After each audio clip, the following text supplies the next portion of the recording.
Hidup ini akan menjadi ringan, mudah, dan tidak menjadi budak bagi yang lain jika hidup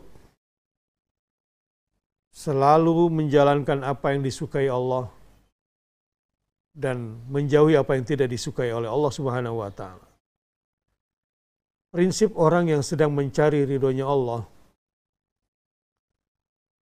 prinsip orang yang hidupnya mencari ridho Allah itu, dia akan mengakselerasikan seleranya dengan selera Allah. Dia akan mencintai semua yang dicintai Allah dan Rasul-Nya, walau kadang membencinya. Dia juga membenci semua yang dibenci oleh Allah dan Rasul-Nya, walau kadang dia mencintainya. Nah, ini orang-orang yang orientasi hidupnya ingin mendapatkan ridho Allah selalu seperti itu. Sampai akhirnya terbentuklah seleranya. Kalau tadi misalnya Ibu Iis, Ustadz, anak sekarang beda. Kalau zaman kita tuh sayur bening enak, sayur lodeh kalau satu hari pengen. Anak sekarang ayam goreng, nugget, pasta yang gak cocok sama lidah kita. Tapi lama-lama doyan juga ya. Lama-lama karena cucu yang kita cintai, cucu yang kita sayangi suka, kita juga jadi ikut suka. Begitu ya Ibu Iis ya. Nyicip-nyicipin ya.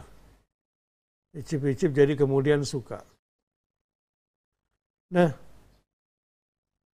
kepada seluruh yang disukai Allah yang sudah kita pelajari selama ini, dan terhadap seluruh yang tidak disukai oleh Allah, kalau kita mencoba menyesuaikan daya rasa kita atau selera kita, kita sesuaikan, kita sejalankan dengan apa yang Allah suka dan apa yang Allah tidak suka, maka hidup kita tidak akan dikecamuk oleh berbagai tuntutan-tuntutan yang membuat kita lelah.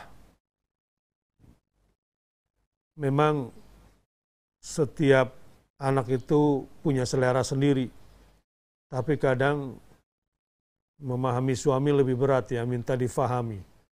Apalagi memahami istri, buat suami juga nggak mudah. Ya, tapi masing-masing menuntut untuk saling difahami. Dalam kondisi seperti ini, sebetulnya jalan tengah yang paling hebat.